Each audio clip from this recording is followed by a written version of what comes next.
ইঙ্গিত বলতে পারেন, যেটি প্রধান উপদেষ্টার প্রেস সচিব শফিকুল আলম নিজের দায়িত্ব নিয়ে তার ফেসবুক পোস্টে বলেছেন। কি বলেছেন? বলেছেন যে সাবেক স্বরাষ্ট্রমন্ত্রী ভারত এই অপরাধীদের প্রত্যর্পণ প্রক্রিয়া শুরু করবে, এটা তার প্রত্যাশা। হঠাৎ করে এই প্রত্যাশাটা কেন? নিশ্চয়ই ইঙ্গিত আছে যে ঠিক আছে, এমন হইতে পারে যে আসিফুজ্জামান খান কামালকে প্রথমে পাঠাবে, তারপরে শেখ হাসিনাকে পাঠাবে, তারপর পর্যায়ক্রমে যাদের বিরুদ্ধেই দণ্ড হবে, যেমন ওবায়দুল কাদের আছে, আরো অনেকে আছে, তাদেরকে ফেরত পাঠানো হবে। আরেকটা হইতে পারে যে ভারত হয়তো নেগোসিয়েশন করেছে বাংলাদেশের সাথে যে ঠিক আছে শেখ হাসিনা থাকুক, এটার সাথে যেহেতু ভারতের একটা আবেগ ভালোবাসা সম্পর্ক আছে সেই 1971 সাল থেকে, সুতরাং এটাকে বাদ দাও, এটা চুপচাপ থাকবে, বাকি যারা তাদেরকে নিয়ে যাও। যেমন আসিফুজ্জামান খান কামাল, ওবায়দুল কাদের সহ বাকি যারা থাকে তাদের উপরে তো আর কমিটমেন্ট নেই। আর এটা থাকলেও বিপদ, কারণ ভবিষ্যতে যখন নাকি ভারতের অপরাধীরা দলে দলে এইভাবে পালায় বাংলাদেশে আসবে, বাংলাদেশ তখন যদি ফেরত না দেয় তখন ভারতও আর চাইতে পারবে না। তো সুতরাং এটা শেখ হাসিনার সঙ্গে আওয়ামী লীগের বাকি যারা দণ্ডিত থাকবে তাদেরকে বিচ্ছিন্ন করা হবে, এরকম কোনো আলোচনা কি হয়েছে কিনা? কারণ আমরা জানতে পারতাম যদি খলিলুর রহমান যদি মুখ খুলতেন কি আলোচনা হলো অজিত দোভালের সাথে, সেটা যদি খোলাসা করতেন তাহলে বোঝা যেত। কারণ এটার একটা ফয়সলা হইতে হবে, কারণ এটা ফয়সলা না হলে যেটা হবে, ভারত বেকায়দায় থাকবে, বাংলাদেশও বেকায়দায় থাকবে, দুই দেশই বেকায়দায় থাকবে। কারণ এটা তো একটা পলিটিক্যাল সিদ্ধান্ত হয়ে গেল যে গণহত্যার বিচার হবে, তাদের বিরুদ্ধে মৃত্যুদণ্ড হবে অথবা যাবজ্জীবন কারাদণ্ড হবে, আর সেই আসামিগুলো সব ভারতে অবস্থান করে থাকবে, নিরাপদে থাকবে, তাহলে বাংলাদেশের সাথে সম্পর্ক ভালো হবে না, এটা ভারত বোঝে। এই কারণে তারা হয়তো একটা মাঝামাঝি লাইন নিতে চাচ্ছে যে না ঠিক আছে, তারা কোনো অপরাধীদেরকে আশ্রয় দেবে না। এমন হইতে পারে যে আরো সম্পর্ক উন্নয়নের স্বার্থে শেখ হাসিনাকে হয়তো আরেকটা তৃতীয় দেশে তারা ট্রান্সফার করতে পারে, চলে যেতে বলতে পারে বা ব্যবস্থা করে দিতে পারে। কিন্তু বাকিদের বেলায় তারা ওই প্রত্যর্পণ যে চুক্তি আছে সেই চুক্তিটাকে সমুন্নত রাখতে চায়। এটা ভারতও আবার তার নিজের স্বার্থে, কারণ ভারতের বিচ্ছিন্নতাবাদী অনেক অপরাধী বাংলাদেশে অনুচ্ছেদ টিয়ার মতন তারা যদি বাংলাদেশে আশ্রয় নিতে থাকে তাহলে তারাও কিন্তু বেকার পড়বে। ফলে এটা দুই পক্ষের স্বার্থের কারণে এটা করবে। আর ভারত তো আর শেখ হাসিনার প্রতি একটা অবস্থান রাখবে, তার এই না পুরো আওয়ামী লীগের প্রতি রাখবে, আওয়ামী লীগের সকল নেতাদের প্রতি কমিটমেন্ট রাখবে না। ওটা রাখতে গেলে তাহলে আর ভারতের সাথে সম্পর্ক জোড়া হবে না।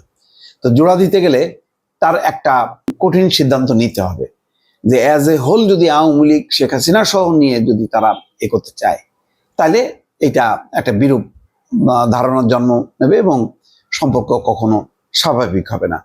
হয়তো সেই সব কারণে এটা একটা নেগোসিয়েশন হয়তো হয়েছে পদ্মার অন্তরালে, যেটা আমরা এখনো জানি না। এটা জানতে পারলে ভালো হতো। আর এটাও ঠিক যে কূটনৈতিক আলাপ আলোচনার সবকিছু ইমপ্লিমেন্ট হওয়ার আগে জানানোটাও রীতি না। কিন্তু শফিকুল আলমের এই বক্তব্য থেকে ইঙ্গিত পাওয়া যায় যে কিছু একটা হয়েছে। একটা দেখবেন যে এখন কিন্তু শেখ হাসিনা খুব বেশি আর এই দণ্ডের পরে এটা একেবারে ভয়ঙ্কর একটা খারাপ অন্যায় করছে এটা মিলে যে ঘন্টায় ঘন্টায় যে বিভিন্ন জনের সঙ্গে যে আলাপ আলোচনাগুলো করা, জুম মিটিং করা, বক্তব্য দেয়া, ভাষণ দেয়া, সেই কাজগুলো কিন্তু হচ্ছে না। তার ভারতও বুঝতে পারছে যে শেখ হাসিনা যত মুখ খুলবে সম্পর্কে তত অবনতি ঘটতে থাকবে। সুতরাং এমনিতেই তার দণ্ড, এমনিতেই চুক্তি অনুযায়ী তাকে ফেরত দেওয়া হচ্ছে না, তার মধ্যে যদি সে বলতে থাকে এটা ভারত বেকায়দায় পড়বে। ভারত তার নিজের স্বার্থে শুধু এইটুকু করবে, হয়তো শেখ হাসিনাকে প্রোটেকশন দেওয়ার চেষ্টা করবে, কিন্তু বাকিদের বেলায় করবে না। তো এইটা হলে যেটা হবে, ভারতে অবস্থান করা আওয়ামী লীগের নেতাকর্মীদের মধ্যে একটা আতঙ্ক ছড়ায় যাবে। তখন তারা মনে করবে যে ভারতও তাদের জন্য নিরাপদ না।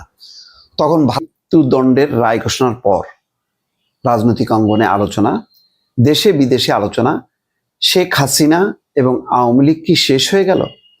এমনটাই কোনো কোনো বিশ্লেষক মনে করেন। বিবিসি বাংলা একটা রিপোর্ট করেছে, শেখ হাসিনার রাজনৈতিক জীবন কি এখানেই শেষ? তার সমর্থনে দেখলাম যে রাজনৈতিক বিশ্লেষক অধ্যাপক সাব্বির আহমেদ বলছেন যে শি ইজ ফিনিশড, অর্থাৎ শেষ। আমার মনে হয় না এটা আর আগের অবস্থায় ফিরে আসার কোনো সম্ভাবনা আছে।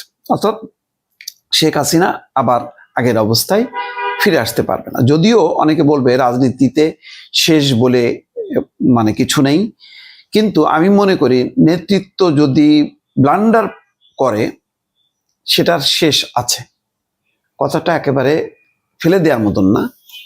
শেখ হাসিনার এবং আওয়ামী লীগের এখন রাজনীতি নিয়ে সত্যি একটা গবেষণার বিষয়, যে এই অবস্থায় বিশ্বের কোন কোন রাজনীতি ফিরে আসতে পেরেছে, আবার বিশ্বের হয়তো কোনো কোনো রাজনীতি তার বাস্তবতা একরকম, বাংলাদেশের রাজনীতি এবং বাস্তবতা কেমন সেটার উপর অনেকখানি নির্ভর করে। একসময় সত্যি আওয়ামী লীগ শেষ হয়ে গেছিল, পরে বাংলাদেশের এই ক্ষমতাসীন যারা তাদের বদন্যতায় বা দয়ায় বা তাদের উদারতায় ফিরে এসছে। সেটা হলো প্রয়াত প্রেসিডেন্ট জিয়াউর রহমানের সময় ঘরোয়া রাজনীতি, তারপরে আবার ফিরে আসার সুযোগ পেয়েছে। কিন্তু রাজনীতি তো এক জায়গায় থেমে থাকেনি, পাল্টা পাল্টি এবং এক পক্ষ আর এক পক্ষের বিরুদ্ধে মানে যুদ্ধ ঘোষণা করতে করতে সেই যুদ্ধটা এমন ভয়ঙ্কর অবস্থা ধারণ করেছে, যেটা অনেকটা স্বাধীনতা মুক্তিযুদ্ধের মতন এক ধরনের যুদ্ধ। যেই যুদ্ধে একদিকে ছিল তৎকালীন সেই পুলিশ, আইন শৃঙ্খলা বাহিনী, আওয়ামী লীগ সবাই এক কাতারে, আরেকদিকে ছিল হচ্ছে জনতা। এই জন্য আমি বলি যে ওই সময় জনতার বিক্ষোভের আগুনে যারা ছাই হয়ে গেছে, যারা শেষ হয়ে গেছে, তাদের বিচার আসলে হবে না। তারা যদি বলে যে আমি বিচার চাই, আমি কেন বললাম না, তুমি যুদ্ধ করছো, তুমি বেআইনিভাবে যুদ্ধ করছো, জনতার বুকে গুলি চালাইছো, জনতা তোমাকে পরাস্ত করেছে, সুতরাং তোমার বিচার হবে না। এখানে বিজয়ীদের কখনো বিচার হয় না। যাই হোক, সেটা আর এক আলোচনা। এখন শেখ হাসিনা হচ্ছে সেই পরাজিত শক্তির প্রতিভূ। টিকতে না পারে, যেমন অন্যরা যুদ্ধে টিকতে না পারে পালিয়ে যায় বা শেষ হয়ে যায়, শেখ হাসিনা যুদ্ধ করে জীবনটা নিয়ে পালিয়েছে দিল্লিতে। সে রাজনীতিতে ব্যাক করবে কিভাবে? তাহলে এখনকার রাজনৈতিক শক্তি কি নির্মূল হয়ে যাবে? সেভাবে না, রাজনীতি পরিবর্তন হবে। কারণ একটা ভিন্ন রাজনীতিতে ঢুকছে বাংলাদেশ। সেই রাজনীতিতে বিএনপি জামাত মুখোমুখি, এই মুখোমুখি কম্বিনেশনে কিন্তু অনেকে আস্তে আস্তে ঢুকবে। জামাত যদি ক্ষমতায় আসে তখন রাজনীতির অন্য একটা মেরুকরণ করবে। সেই মেরুকরণে বলা যায় না যে বিএনপির সাথে আওয়ামী লীগের ঐক্য হয়ে যেতে পারে, জাতীয় পার্টি সহ অন্যান্য শক্তির ঐক্য হয়ে যেতে পারে। আবার বিএনপি যদি ক্ষমতায় যায় তখন জামাত আবার সেই রাজনীতিতে পুনর্বাসিত হওয়ার জন্য সে হয়তো ইনভাইট করতে পারে আওয়ামী লীগকে, আসো লড়াই করি। সবকিছুই নির্ভর করতেছে যে কোন রাজনীতির দিকে আমরা যাব। আমরা যদি পাল্টাপাল্টি ওই রাজনীতির দিকে যাই যেটা গত 15 বছর বা তার আগে চর্চা হয়েছে, তাহলে কিন্তু আওয়ামী লীগের সাথে জাতীয় পার্টি অনেক শক্তি আসবে। কিন্তু গণতান্ত্রিক রাজনীতিটা যদি প্রতিষ্ঠিত হয় এইবার আবারও বলি, যদি গণতান্ত্রিক রাজনৈতিক সংস্কৃতিটা যদি প্রতিষ্ঠিত হয়, যদি এক পক্ষ আর এক পক্ষকে নির্মূল না করে যুক্তি তর্কের মাধ্যমে রাজনীতিটা এগোতে পারে, তাহলে কিন্তু আওয়ামী লীগের স্থান নাই। আমি আবারও বলি, দায়িত্ব নিয়ে বলছি, যদি এই রাজনৈতিক শক্তি এখন বাংলাদেশে অবস্থিত যে রাজনৈতিক শক্তি, সেই শক্তি যদি ক্ষমতায় যাওয়ার পর এক অংশ সরকারি আর এক অংশ বিরোধী, এই দুই অংশের পারস্পরিক আচরণের উপর নির্ভর করবে আওয়ামী লীগ এবং তার সঙ্গীরা ফিরবে কি ফিরবে না।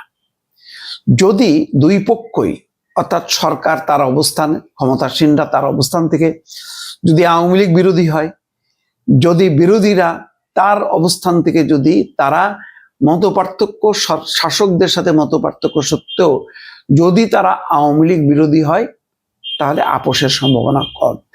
এখানে শুধু আওয়ামী লীগ না, আওয়ামী লীগের সাথে আপনাকে হিসাব করতে হবে ভারতও। ফলে জামাত যদি বিরোধী দলে থাকে, তাহলে জামাতকে আওয়ামী লীগের সঙ্গে ঐক্য করে আওয়ামী লীগ এবং ভারতকে বাংলাদেশে ইন করার রাস্তা তৈরি করে দেবে? না, দেবে না। বিএনপি যদি বিরোধী দলে থাকে, তাহলে কি বিএনপিও ঐক্যের মধ্য দিয়ে আওয়ামী লীগ এবং ভারতকে ইন করার মানে রাস্তা তৈরি করে দেবে? করবে না। কিন্তু কখন করবে? যদি বিএনপি এবং জামাত রাজনীতির যদি তিক্ততা চরমে, আবার সেই এক পক্ষ আর এক পক্ষকে ধ্বংস করার যদি উপক্রম হয়, তেমন রাজনৈতিক পর্যায়ে যদি নিয়ে যায়, যেটা 15 বছরে কি হয়েছে, আওয়ামী লীগ চেষ্টা করছে টিকে থাকার জন্য যেভাবে হোক না কেন ভারতকে দিয়ে, ভারতকে সাথে রেখে প্রতিপক্ষকে শেষ করে দাও। আর বিএনপি এবং তার সঙ্গীরা কি চাইছে, যে পশ্চিমা শক্তিকে নিয়ে আসো, পারলে আমেরিকা মানে সৈন্য ঢোকা, কিন্তু তারপরে আমরা বাঁচতে চাই এবং এদের হাত থেকে রক্ষা পেতে চাই। এইটাই ছিল রাজনীতি। খেয়াল করেন, ওই রাজনীতিটা আবার ফিরবে কিনা নির্ভর করবে বিএনপি এবং জামাতের উপর, আর তার উপরেই নির্ভর করবে যে আওয়ামী লীগ, শেখ হাসিনা ফিরবে কিনা তার ভবিষ্যতের উপর। সুতরাং আজকে এখনই হিসাব করে বলে দেওয়া যায় না যে শি ইজ ফিনিশড, অর্থাৎ শেখ হাসিনা ফিনিশড না। নির্ভর করবে, আবারও বলি, বিএনপি এবং জামাতের উপর। এখন রাজনীতিটা আবার সেই আগে ছিল আওয়ামী লীগ বিএনপি, এখন হচ্ছে জামাত বিএনপি। এই জামাত বিএনপির এই মিথস্ক্রিয়া কোন দিকে ধাবিত হবে তার উপর নির্ভর করবে আওয়ামী লীগ বাংলাদেশে ফিরবে কি ফিরবে না। আর একটা হইতে পারে, যেটা আগেই বলেছি, যদি একটা সামরিক অভ্যুত্থান ঘটায় দেয়, ভারত কোনোভাবে আগ্রাসন চালায়, সেটা একটা ডিজাস্টার, এটার সম্ভাবনা কম। আর গণঅভ্যুত্থান যদি হয়, গণঅভ্যুত্থানের সম্ভাবনা আমি আর দেখি না যে আওয়ামী লীগের পক্ষে এই সরকারের বিরুদ্ধে বা জামাতের বিরুদ্ধে কোনো গণঅভ্যুত্থান সংঘটিত হবে। আপাতত মানে বড় ধরনের কোনো ডিজাস্টার না করলে হবে না। ফলে সম্ভাবনা একটাই, আমি বললাম যে শেখ হাসিনা ফিনিশড বা আওয়ামী লীগ ফিনিশড, এটা নির্ভর করবে যে নির্বাচন পরবর্তী রাজনীতিটা কোন ধারায়, আগামী রাজনীতিতে ভিন্ন রূপে আবির্ভূত হবে। কথাটা বললাম এই কারণে যে আজকে জামাতের আমির শফিকুর রহমান বলছেন যে আগামী জামাতের প্রার্থী হবে। এটা তো খুবই ভালো কথা। বাংলাদেশ একটা গণতান্ত্রিক রাষ্ট্র, এখানে হিন্দু, মুসলিম, বৌদ্ধ, খ্রিস্টান, এই প্রধান এই 4টা ধর্মের মানুষের বসবাস। সেখানে জামাত ইসলামকে আমরা দেখেছি শুধুমাত্র ইসলাম ধর্ম ভিত্তিক রাজনীতি করতে এবং সেই ধর্মের অনুসারীদেরকে প্রার্থী করে। এমনকি তাদের ওই সরাসরি আসনে মহিলা প্রার্থীও দেখা যায় না, আর ভিন্ন ধর্ম তো প্রশ্নই ওঠে না। এই প্রথম জোরে সোরে কিন্তু তারা বলছে যে ভিন্ন ধর্মের তারা মানুষকে প্রার্থী হিসেবে ঘোষণা করবে। জামাত এই প্রথমবার হয়তো পূর্ণাঙ্গভাবে, আগে কখনো তারা লড়াই করেনি আওয়ামী লীগ বিএনপির বিরুদ্ধে এককভাবে। তো এখানে আওয়ামী লীগ নাই, বিএনপি থাকাতে তাদের সুবিধা হয়েছে যে আওয়ামী লীগের অবস্থানে তারা চলে এসছে, অর্থাৎ বিএনপির পাল্টা হিসাবে জামাত এখন রাজনীতিতে অবস্থান করছে। এবং মাঠ পর্যায়ে রিপোর্ট হচ্ছে যে জামাত খুবই ভালো অবস্থানে আছে। সেটা একেবারে জয়যুক্ত হয়ে সরকার গঠনের মতন কিনা সেটা এখনো বলতে পারবো না, কিন্তু বর্তমান অবস্থাটা খুবই, যে কোনো দলের জন্য অত্যন্ত দুশ্চিন্তার ব্যাপার, উদ্বেগের ব্যাপার। এই পর্যায়ে কিন্তু তারা এসছে। জামাতের প্রধান সমস্যাটা কি? সমস্যা কয়েকটা হলো, স্বাধীনতা, মুক্তিযুদ্ধ। এই বিষয়ে তাদের এখনো একদম স্পষ্ট ঘোষণা নেই, আকারে ইঙ্গিতে আছে। আর একটা হচ্ছে নারীদের বিষয়ে সম্প্রতি তাদের আলোচনা, কর্মঘণ্টা 5 ঘন্টা হবে। তারপরে বলছে যে বাধ্যতামূলকভাবে বোরকা পরাবে না। তো এই কথাগুলো বলা হচ্ছে এই কারণে যে নারীদের ব্যাপারে তাদের একটা রক্ষণশীল নীতি আছে, যেটা আমাদের নারীদের উন্নয়নে, সামগ্রিক উন্নয়নের সাথে সামঞ্জস্যপূর্ণ না। তো সেই জায়গাটাও তারা ফাইট করতেছে। তারা বলতেছে যে না, জোর করে কাউকে বোরকা পরাবে না। 3 নম্বর গুরুত্বপূর্ণ বিষয়টা হলো যে বাংলাদেশের যে এই যে বিভিন্ন ধর্মের মানুষের বসবাস, সেই ভিন্ন ধর্মের মানুষ জামাত ইসলামের রাজনীতিতে আসতে পারে না।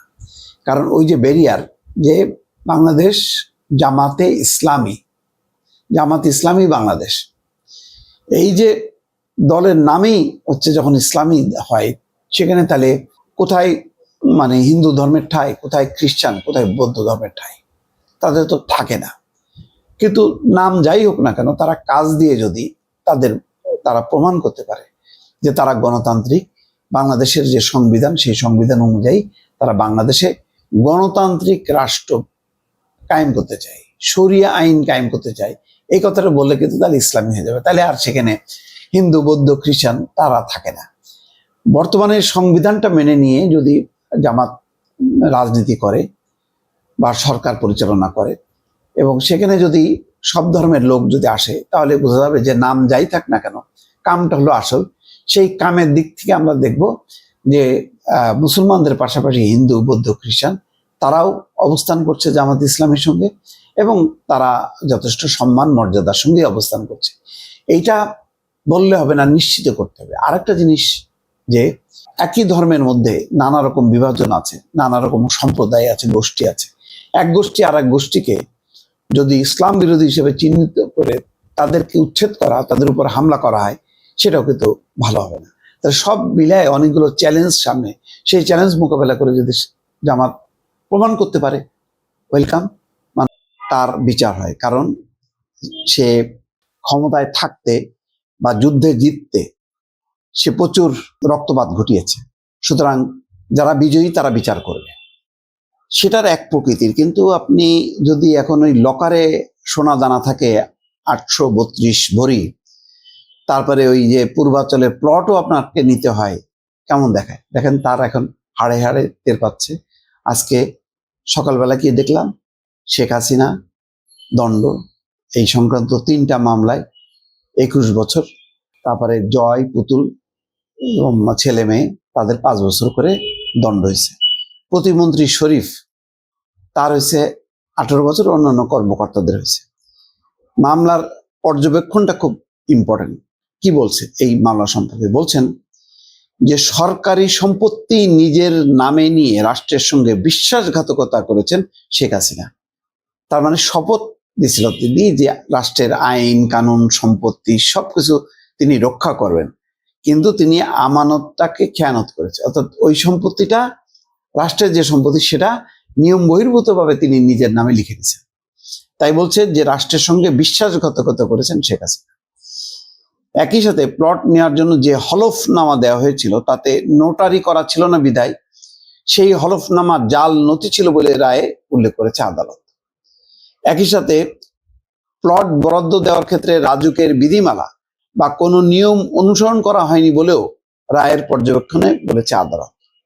অর্থাৎ এই দেওয়ার ক্ষেত্রে রাজুকের যে বিধিমালা, নিয়ম যেভাবে প্রসেস করতে হয় সেটা কিছু করা হয়নি। এখন এইটা বলেন যে এটা কোনো কথা হলো? শেখ হাসিনা, শেখ রেহানা তার পরিবারের বিরুদ্ধে এই বছরের শুরুতে মোট 6টি মামলা করে দুদক। এই 6টার মধ্যে 3টা আজকে হয়ে গেল, আর 3টা বাকি আছে। ওই যে শেখ রেহানা, ববি আর হচ্ছে টিউলিপের জন্য। এইটা খুব ইন্টারেস্টিং, কারণ এখানে টিউলিপ হলো ব্রিটিশ এমপি, তারও মানে দণ্ড হওয়ার একটা পরিস্থিতি তৈরি হয়েছে। প্লট দুর্নীতির 6 মামলাতেই সাবেক প্রধানমন্ত্রী শেখ হাসিনাকে আসামি করা হয়েছে। প্রতিটি মামলারই বিবরণ একই রকম। তো দেখেন এখানে পূর্বাচল নতুন শহর প্রকল্পে 10 কাঠা করে 6টি প্লট বরাদ্দে অনিয়ম এবং দুর্নীতির অভিযোগ অনুসন্ধান করে দ্রুত। আমি বারবার বলছি যে এত নিচে নামা উচিত হয়নি, এই প্লট দরকার ছিল না।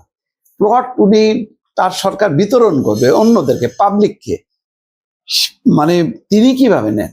এটা হয় কোনোদিন? আমাদের মতন গরিব দুঃখী মানুষদেরকে তো দিবে, যাদের এই ঢাকা শহরে আমাদের প্লট কেনার ক্ষমতা নেই। তো তিনি কি করলেন? তিনি নিজের নামেও নিয়ে নিলেন। শেখ হাসিনার কি এই ক্ষমতা নেই? আর তাছাড়াও তো ওনার বক্তব্য কি, যে তিনি আসছেন কোনো কিছু নিতে না, দিতে, তার জীবনটা তিনি উৎসর্গ করছেন। এগুলি তো খুবই নীতি কথা।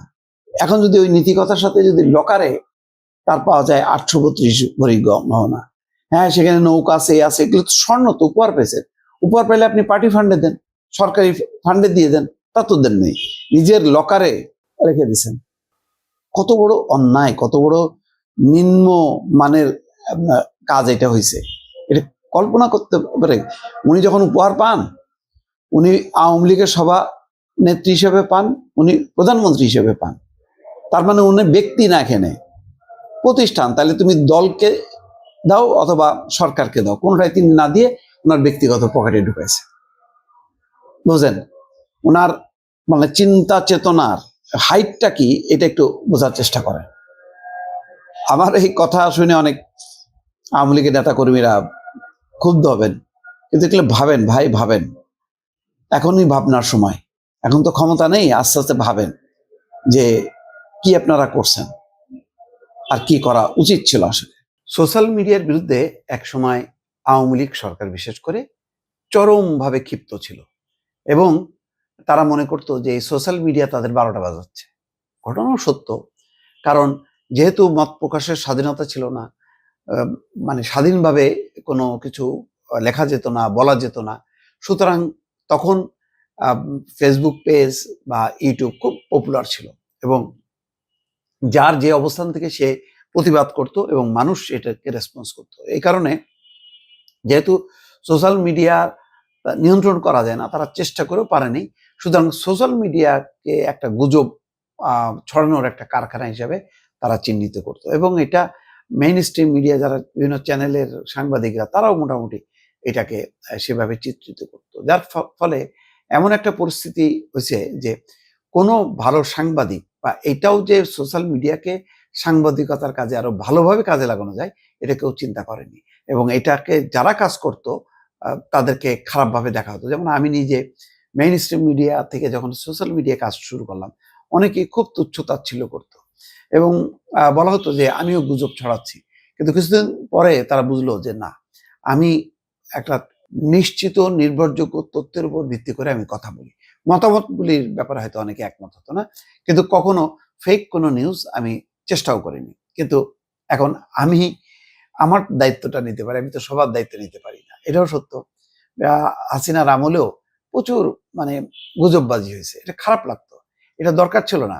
মানে শেখ হাসিনার বিরুদ্ধে এত বেশি মানে পয়েন্টস ছিল, সেগুলোর উপর ভিত্তি করে তথ্যভিত্তিক মানে কি বলে খবর প্রকাশ এবং আলোচনা কিন্তু করা যাইতো, কিন্তু সেটা ব্যবহার হয়নি।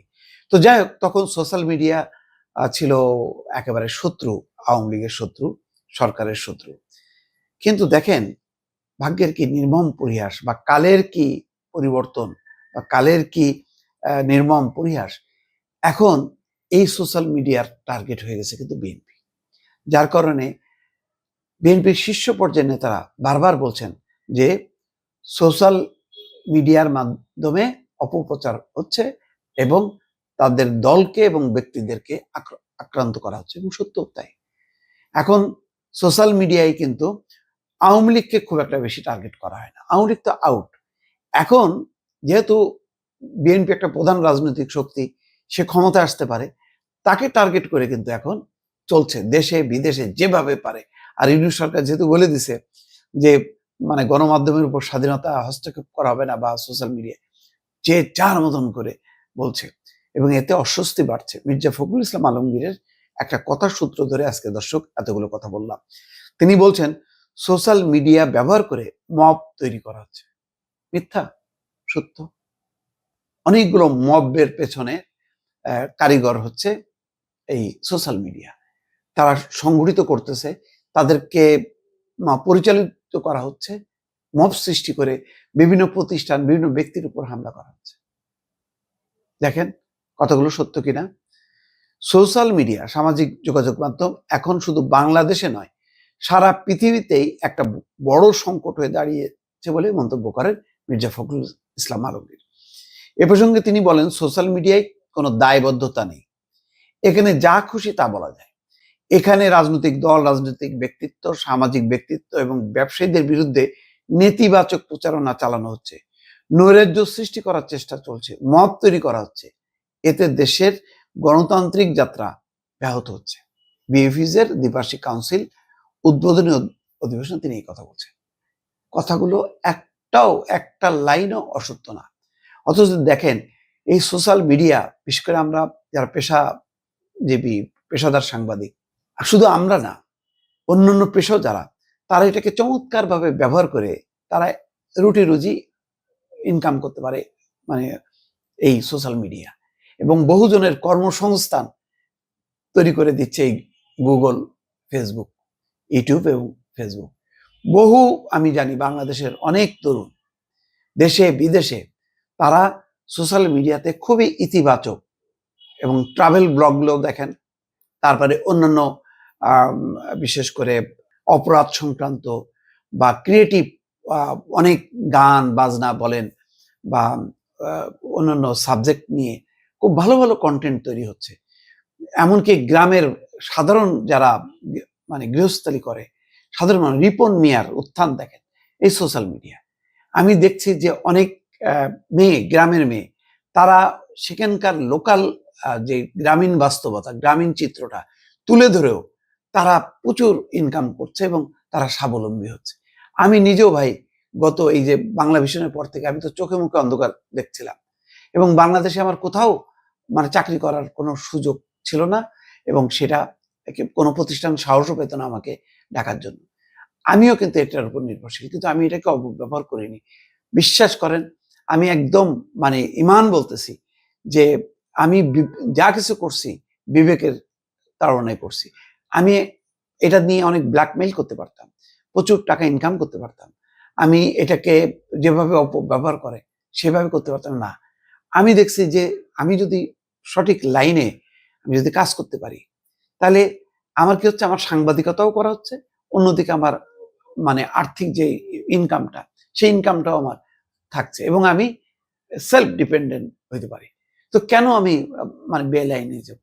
সুতরাং এই যে একটা সুযোগ, সোশ্যাল মিডিয়া, ফেসবুক, গুগল, এইটা হয়তো আমি জানি না মানে কতকাল এই অবস্থাটা থাকবে, ভবিষ্যতে তো নাও থাকতে পারে, কিন্তু এখনো যে সুযোগ আছে এই সুযোগটা কাজে লাগায় অনেক সাধারণ মানুষ, রিপন মিয়ার মতন মানুষ, আরো অনেকেই, কয়জনের নাম বলবো আর, দেখেন আপনারা নিজেরাই দেখেন, অনেকেই কিন্তু আজকে খুব ভালোভাবে চলছে, এবং তারা নিজেরা চলছে শুধু না, তারা রেমিটেন্স নিয়ে আসছে। আমিও তো বলতে পারি যে রেমিটেন্স যোদ্ধা, কারণ আমাকে তো টাকা দিচ্ছে না, আমাকে ডলার পাঠাচ্ছে গুগল, ফেসবুক, আমাকে ডলার পাঠাচ্ছে, সেই ডলার বাংলাদেশ ব্যাংক হয়ে আমার কাছে টাকা আকারে আসছে। আমি তো ডাইরেক্ট কোনো ডলার পাচ্ছি না, ডলার পাচ্ছে বাংলাদেশ সরকার, আমি পাচ্ছি টাকা। তাহলে আমি মানে কি বলে মানে বৈদেশিক মুদ্রা অর্জন করছি, যেটা বাংলাদেশের কাজে কিছুটা হলেও লাগছে, একদম ক্ষুদ্র বালুকণার মতন হইলেও তো লাগছে। এরকম অনেক বালুকণা মিলে মিলে তো অনেকে এটা সরকারের রেমিটেন্সটা বাড়াচ্ছে। যারা বিদেশে কাজ করছে তারা রেমিটেন্স, আর আমরা দেশে থেকে কাজ করেও কিন্তু রেমিটেন্স নিয়ে আসছি। তো এই সুযোগটা কাজে না লাগিয়ে আমরা কিন্তু এই যে অপপ্রচার, তারপরে ভিউ বাড়ানোর নাম করে যা খুশি তাই করতেছি। এই জায়গা থেকে আমরা যদি সুস্থ ধারায় নিয়ে আসতে পারি, তাহলে শ্রমিক, সরকারি সংস্থার নজরদারির অভাব, কোনো নজরদারি নেই, ছেড়ে দিছে আল্লাহর মাল, আল্লাহ নিয়ে গেছে বলছিল না আলতাফ হোসেন চৌধুরী, মনে আছে? তা ওটাই বাংলাদেশের কি পরিমাণ মানুষ মানে মালয়েশিয়া আছে কল্পনা করতে পারবেন না, কিন্তু তাদের কোনো মর্যাদা নেই, তাদের কোনো সম্মান নেই, খুব যাদের আছে খুব অল্প সংখ্যক, অধিকাংশের নেই, বিপুল সংখ্যক অবৈধভাবে বসবাস করছে। বাংলাদেশের অভাব, দারিদ্র, এইসব পরিস্থিতির কারণে মালয়েশিয়া তুলনামূলকভাবে প্রবেশটা সহজ বলে ভিজিট ভিসা হোক নানানভাবে ঢুকে পড়ছে। যারা ঢুকে পড়ছে তারা এখন দাসত্ব বহন করছে, তাদের জীবনে শান্তি নেই, যখন তখন পুলিশ অ্যারেস্ট করছে, কারাগারে ঢুকিয়ে রাখছে বছরের পর বছর, এবং এটার ব্যাপারে কোনো মানে বাংলাদেশের যে হাই কমিশনের কোনো নজরদারি নেই, হয়তো তার লিস্টের মধ্যেই নেই। এইরকম একটি পরিস্থিতি। কয়েকদিন আগেই, 2 দিন আগেই দেখলাম যে একটা মার্কেটে, মালয়েশিয়ার যেখানে পাইকারি বাজার এলাকার একটা মার্কেটে অভিযান চলছে, বিশাল বিশাল গাড়ি, এবং তার মধ্যে বহু প্রায় 150-200কে ধরা হয়েছে, তার মধ্যে বাংলাদেশিও আছে, অন্যান্য দেশের এদের অবস্থাও তাই, আফ্রিকার বিভিন্ন দেশের আছে, মিয়ানমারের আছে, ইন্দোনেশিয়ার নাগরিকরা, ভারত পাকিস্তানের আছে। তো এখন এখানে বলা হচ্ছে যে মালয়েশিয়ায় বাংলাদেশি শ্রমিকরা শোষণ, দুর্ব্যবহার এবং প্রতারণার শিকার হচ্ছে বলে উদ্বেগ প্রকাশ করেছে জাতিসংঘের মানবাধিকার বিশেষজ্ঞরা। তারা সতর্ক করেছেন দেশটিতে বাংলাদেশি শ্রমিকরা পদ্ধতিগতভাবে এসব অন্যায্য আচরণ এবং নির্যাতনের শিকার হচ্ছে, এমনকি তারা ঋণের জালে আটকে যাওয়ার মতো ক্রমবর্ধমান ঝুঁকিতে রয়েছে। আন্তর্জাতিক মানবাধিকার সংস্থা হিউম্যান রাইটস ওয়াচের ওয়েবসাইটে বুধবার প্রকাশিত এক প্রতিবেদনে এসব তুলে ধরা হয়। পাসপোর্ট বাজেয়াপ্ত হয় মালয়েশিয়ায় অনেক বাংলাদেশি শ্রমিক মানবেতর জীবন পার করছে। অনেককে চাকরির প্রতিশ্রুতি দিয়ে ভুয়া নিয়োগপত্র দেওয়া হয়েছে। দেশটিতে কাজে যাওয়ার পর চুক্তি অনুযায়ী কর্মক্ষেত্র না মেলায় চরম ভোগান্তি শিকার হচ্ছে। কারণ আপনার বৈধ হয়ে না থাকলে কোনো মালিকরা আপনাকে চাকরি দেবে না। গোপনে যারা চাকরি করছে বা যাদেরকে দেয়া হচ্ছে তারা কোনো ন্যায্য মজুরি পাচ্ছে না, মানে পেটে ভাতে থাকার মতন অবস্থা। বলা হচ্ছে যে দেশটিতে কাজে যাওয়ার পর চুক্তি অনুযায়ী কর্মক্ষেত্র না মেলায় চরম ভোগান্তির শিকার হন শ্রমিকরা। তাছাড়া সংশ্লিষ্ট সরকারি সংস্থার নজরদারির অভাবে এসব শ্রমিকের জীবন দুর্বিষহ উঠেছে। বলা হচ্ছে যে মালয়েশিয়ায় বিশাল সংখ্যক বাংলাদেশি শ্রমিক কাজ করেন। বর্তমানে 8 লাখের বেশি বাংলাদেশি কাজের অনুমোদন রয়েছে, কিন্তু জাতিসংঘের তথ্য অনুযায়ী অনেক শ্রমিককে নির্ধারিত সরকারি হারের চেয়ে 5 গুণ বেশি ফি পরিশোধ করতে হয়েছে। তাদের যাওয়ার খরচ যেমন বেশি, অন্যান্য ঘুষ টুস মিলায় তারা চরম, কিন্তু এত টাকা দিয়েও তারা শোষণের হাত থেকে রক্ষা পায়নি। আর যে 8 লাখ বলা হচ্ছে অনুমোদন দিছে, তার হয়তো 2 গুণ বা 3 গুণ বাংলাদেশি আছে যারা অবৈধভাবে, এবং তারা ওই যে লুকিয়ে পালিয়ে কোনো রকম জীবন হচ্ছে, এবং যখন তখন পুলিশ তাদেরকে ধরে নিয়ে যাচ্ছে এবং তাদের কনসেন্ট্রেশন ক্যাম্পে আছে।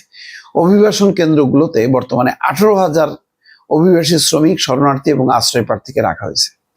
তাদের কোনো মানবাধিকার যেগুলি আছে সেগুলি কোনোভাবেই নাই, একেবারেই নেই কোনো রকম। এখানে বলা হচ্ছে বাংলাদেশ এবং মালয়েশিয়ার উচিত শ্রমিকদের প্রতি দুর্ব্যবহার বন্ধ করা, তাদের শ্রম থেকে এসব দেশে অর্থনীতি লাভবান হয়, তাদের সবার উচিত আরো নিষেধাজ্ঞার ঝুঁকি এড়ানো। কয়েক বছর আগে কিন্তু মালয়েশিয়া থেকে পণ্য কেনে এমন আন্তর্জাতিক ক্রেতাদের ফেয়ার লেবার অ্যাসোসিয়েশনের দাপ্তরিক নির্দেশিকা অনুসরণ করা উচিত, এবং তাদের কেউ করছিল যে বাংলাদেশ, মালয়েশিয়া সহ অন্যান্য শ্রমিক আদান প্রদানকারী দেশ শ্রমিকদের অধিকার সুরক্ষা করতে অঙ্গীকারবদ্ধ। যুক্তরাষ্ট্র, যুক্তরাজ্য, ইউরোপীয় ইউনিয়নে অবস্থিত ক্রেতা প্রতিষ্ঠানগুলো একই রীতি করে, এবং মালয়েশিয়ার কয়েকটা কারখানার বিরুদ্ধে এর আগে নিষেধাজ্ঞা আরোপ করছিল যুক্তরাষ্ট্র। জবরদস্তিমূলক শ্রম প্রয়োগের বিরুদ্ধে ইউরোপিয়ান ইউনিয়নের ফোর্সড লেবার রেগুলেশন প্রয়োগ নীতি রয়েছে, যা 2027 সালে কার্যকর হবে। শ্রমিকদের ঋণের ফাঁদে জড়ানো এবং প্রতারণার ঘটনায় এই বিধির আওতায় আনা হতে পারে। যত বিধিবিধান যাই হোক না কেন, কিছু কারখানার উপর নিষেধাজ্ঞা আরোপ সত্ত্বেও বাংলাদেশের শ্রমিকদের মালয়েশিয়ার জীবন খুবই অমানবিক এবং দুঃখজনক যে এখন যে আনোয়ার ইব্রাহিম আছেন তার কোনো জনপ্রিয়তা বলে কিচ্ছু নাই, এখন তার জনপ্রিয়তা নিম্নমুখী। তারপরেও তার সাথে ডক্টর মোহাম্মদ ইউনূসের এত ভালো সুসম্পর্ক থাকার পরেও বাংলাদেশি শ্রমিকদের ব্যাপারে কিন্তু রক্ষা করতে পারেননি ইউনূস সরকার, পারেনি। এবং ইউনূস সরকারের কথাও সম্ভবত এখন আর আনোয়ার ইব্রাহিম সরকার শুনছে না, যার ফলে যা তাই পরিস্থিতি খুবই খারাপ, খুবই খারাপ। এটা অকল্পনীয়। যারা একটু খোঁজখবর রাখেন, বিএনপি প্রার্থী তালিকা ঘোষণা করে অনেকটাই বেকায়দায় পড়েছে। এমন কোনো জেলা নেই যেখানে ক্ষোভ বিক্ষোভ হচ্ছে না, যেখানে যারা প্রাথমিক মনোনয়ন পেয়েছে তারা কিছুটা নির্ভার, যদিও টেনশন আছে যে আবার পরিবর্তন হয় কিনা, কিন্তু বাকি যারা প্রত্যাশী তারা কিন্তু তাদের যে তৎপরতা বা প্রচারণা অব্যাহত রেখেছে। তাদেরকে নিবৃত্ত করা হয়নি, শুধু বলা হয়েছে যে আপনারা এমন কোনো ক্ষোভ বিক্ষোভ করবেন না যেখানে জনদুর্ভোগ তৈরি করা হয় অথবা আভ্যন্তরীণ সংঘাত বাড়ে। কিন্তু শেষ পর্যন্ত কিন্তু তাই হচ্ছে, এবং যেটা দেখা যাচ্ছে যে এতটাই কনফিডেন্ট যারা মনোনয়ন প্রত্যাশী, যাদেরকে মনোনয়ন দেওয়া হয়নি প্রাথমিক, তারা স্বতন্ত্র নির্বাচন করলেও তারা জিতবে। মোটামুটি তারা ওই গত 15-20 দিনে তারা ব্যাপক গণসংযোগ করতে করতে তারা একটা তাদের অবস্থান তৈরি করেছে। তারা বলছে যে দল যদি নাও দেয়, তুমি দাঁড়াও, তোমাদেরকে দাঁড়াতে হবে এবং জেতার দায়িত্ব আমাদের। এরকম দলেরই নেতা, কর্মী, সমর্থক, শুভাকাঙ্ক্ষীরা বলছে, এবং এটা কিন্তু একেবারে উড়াই দেওয়ার মতো না। কিছু কিছু জায়গায় হয়তো এই বিবাদে জামাত সুবিধা করবে, কিন্তু অনেক জায়গায় কিন্তু আবার এই পরিস্থিতি হবে যে ওই স্বতন্ত্র তারা জিতে আসতে পারে। আজকে প্রথম আলোর একটা পর্যালোচনা দেখছিলাম যে চট্টগ্রাম দক্ষিণের 5টি আসন, সেখানে বিএনপির প্রার্থী ঘোষণার পর থেকেই প্রতিবাদ, বিক্ষোভ, স্বতন্ত্র নির্বাচনের ঘোষণা এক নেতা। ইতিমধ্যে একজন ঘোষণাও করেছেন। এখানে বলা হচ্ছে চট্টগ্রাম জেলার দক্ষিণের 5টি আসনের মধ্যে এখন পর্যন্ত 2টিতে প্রার্থী ঘোষণা করেনি বিএনপি। যেই 3টি আসনে ঘোষণা করা হয়েছে সেখানে প্রতিদিনই দলীয় প্রার্থীর বিপক্ষে চলছে বিক্ষোভ। মূলত মনোনয়ন বঞ্চিত নেতাদের অনুসারীরাই এসব বিক্ষোভ কর্মসূচি পালন করে আসছেন। এরই মধ্যে একটি আসনে দলীয় মনোনয়ন না পেলে স্বতন্ত্র প্রার্থী হিসেবে নির্বাচনে অংশগ্রহণের ঘোষণা দিয়েছেন বিএনপির এক নেতা। দক্ষিণে যে 2টি আসনে বিএনপি প্রার্থী ঘোষণা করেনি, জোট গঠন হলে এসব আসন এলডিপিকে ছেড়ে দেওয়া হতে পারে বলে এমন আলোচনা রয়েছে। এদিকে চট্টগ্রাম দক্ষিণের 5টি আসনেই দলীয় প্রার্থী ঘোষণা করে 8 মাস ধরে প্রচারণা চালিয়ে আসছে জামাত ইসলাম। দেখেন, 8 মাস ধরে কিন্তু তারা প্রচারণা চালিয়ে আসছে। আর বিএনপি কতদিন? বেশি দিনও হয়নি, এবং এখনো তাদের একক প্রার্থী নেই। যদিও একটা মাস অর্গানাইজেশন হিসেবে তাদের একটা সুবিধা আছে, কিন্তু জামাতকে তো এখন উপেক্ষা করার মতো না। এটা যারা মনে করছেন যে জামাত কিছুই না, এটা কিন্তু অনেক বড় কিছু হয়ে কিন্তু সামনে চলে আসবে, তার কিছু আলামত পাওয়া যাচ্ছে। জাতীয় নাগরিক পার্টি, ইসলামী আন্দোলন সহ কয়েকটি দলের সম্ভাব্য প্রার্থীরাও মাঠে রয়েছেন। চট্টগ্রাম পটিয়াতে সেখানেও আছে বিদ্রোহী মনোনয়ন প্রত্যাশী ছিলেন, যাকে দেওয়া হয়েছে তিনি হচ্ছেন এনামুল হক, কিন্তু প্রত্যাশী হচ্ছে ইদ্রিস মিয়া। দক্ষিণ জেলা বিএনপির যুগ্ম আহ্বায়ক সাইফুদ্দিন সালাম, নগর ছাত্র দলের সাবেক সভাপতি গাজী সিরাজুল্লাহ এবং সাবেক এমপি গাজী শাহজাহান, এবং তারা রীতিমতো কেন্দ্রের কাছে দাবি জানাচ্ছে প্রার্থী পরিবর্তনের জন্য। চট্টগ্রাম 13 আনোয়ারা কর্ণফুলী, সেখানে সরওয়ার জামাল নিজামকে প্রার্থী ঘোষণা করা হয়েছে, অথচ সেখানে ছিল আরো আলী আব্বাস, সদস্য সচিব হেলাল উদ্দিন, কর্ণফুলী জেলা বিএনপির আহ্বায়ক SM মামুন মিয়া এবং দক্ষিণ জেলা ছাত্র দলের সাবেক সাধারণ সম্পাদক জিয়া জহিরুদ্দিন। সেখানেও প্রতিদিন খুব বিক্ষোভ চলছে, এমনকি কাফনের কাপড় পরে তারা ওই মিছিলে অংশ নেন। 13ই নভেম্বর গতকাল রাতেও প্রার্থী পরিবর্তনের দাবিতে কর্ণফুলী উপজেলায় বিক্ষোভ হয়েছে। তো এই হলো অবস্থা চট্টগ্রাম 14, মোটামুটি সব আসনেই। তাহলে দুইটা দেখা যাচ্ছে যে একটা স্বতন্ত্র মানে প্রার্থী হিসেবে যদি ফাইনালি না দেয় তাহলে সে নির্বাচন করবে। আরেকটা হলো যে এই 8 মাস ধরে জামাত প্রচারণা চালাচ্ছে, তাহলে জামাতের প্রচারণা চলছে একমুখী, আর বিএনপির প্রচারণা চলছে খণ্ড বিখণ্ড নানামুখী। তাহলে কি দাঁড়াবে দর্শক? এটা কিন্তু এই ভাবনা বিএনপিকে করতে হবে। দর্শক, অত্যন্ত দুঃখের সঙ্গে জানাচ্ছি বেগম খালেদা জিয়ার শারীরিক অবস্থা সংকটের দিকে। প্রথম দিকে যখন তিনি ভর্তি হয়েছিলেন এই শেষ দফায় সংকটে ছিল, মাঝখানে একটু 1-2 দিন ভালো ছিল, কিন্তু আবারও তার শারীরিক অবস্থা সংকটের দিকে চলে গেছে। ইতিমধ্যে জেনেছেন যে তিনি নিউমোনিয়ায় আক্রান্ত, আরো অনেক বহুবিধ শারীরিক জটিল অবস্থা, জটিল থেকে আরো জটিল হয়েছে। আজকে মির্জা ফখরুল ইসলাম আলমগীর নিজে বলেছেন খালেদা জিয়ার শারীরিক অবস্থা অত্যন্ত সংকটময়। দলের বিভিন্ন সূত্র বলছে যে মায়ের এই শারীরিক অবস্থার সার্বক্ষণিক খবরাখবর রাখছেন লন্ডনে অবস্থান করা তার পুত্র এবং দলের ভারপ্রাপ্ত চেয়ারম্যান তারেক রহমান। তিনি যে কোনো সময় চলে আসবেন এবং এই সংকটময় সময় মায়ের পাশে থাকবেন এমন প্রস্তুতি তার রয়েছে, এটি দলের বিভিন্ন সূত্র থেকে বলা হচ্ছে। এক্স্যাক্টলি তিনি আগে যেই পরিকল্পনা করা হয়েছিল যে তিনি হয়তো বিলম্বে আসবেন, মায়ের এই পরিস্থিতির কারণে হয়তো তিনি চলে আসবেন খুব দ্রুতই, এমনই একটি খবর। আজকে সারা দেশে মসজিদে মসজিদে দোয়ার আয়োজন করেছে বিএনপি, এবং তার প্রতি দলের সর্বোচ্চ দোয়া, শ্রদ্ধা, ভালোবাসা সেটি প্রকাশ করা হয়েছে। নয়াপল্টন মসজিদে মির্জা ফখরুল বলেন, গণতান্ত্রিক উত্তরণের সবচেয়ে বড় অবদান খালেদা জিয়ার। গণতন্ত্রকে প্রতিষ্ঠার জন্য তিনি লড়াই করেছেন, সংগ্রাম করেছেন, কারাবরণ করেছেন, নির্যাতিত হয়েছেন, সবশেষ তিনি অসুস্থ হয়ে হাসপাতালে ছিলেন। আপনারা জানেন 2 দিন ধরে তিনি আবার অসুস্থ হয়ে এভার কেয়ার হাসপাতালে ভর্তি হয়েছেন। যাই হোক, তার রোগ মুক্তির জন্য দোয়া, এছাড়া আর কোনো আপাতত ভরসা নেই। দোয়াটাই হচ্ছে একমাত্র ভরসা। এখন বেগম খালেদা জিয়ার পরিস্থিতির কি হতে পারে তার উপর অনেক কিছু নির্ভর করে। তা যদি খারাপ কিছু হয়, খারাপ কোনো সংবাদ যদি সত্য প্রমাণিত হয়, তাহলে বর্তমান নির্বাচনের তফসিল ঠিক থাকবে কিনা এটা বলা কঠিন। তারেক রহমান আকস্মিকভাবে মানে তার আগের চিন্তা ভাবনা থেকে তিনি আগে চলে আসবেন। সব মিলায় পরিস্থিতি আসলে আরেক দিকে মোড় নেবে।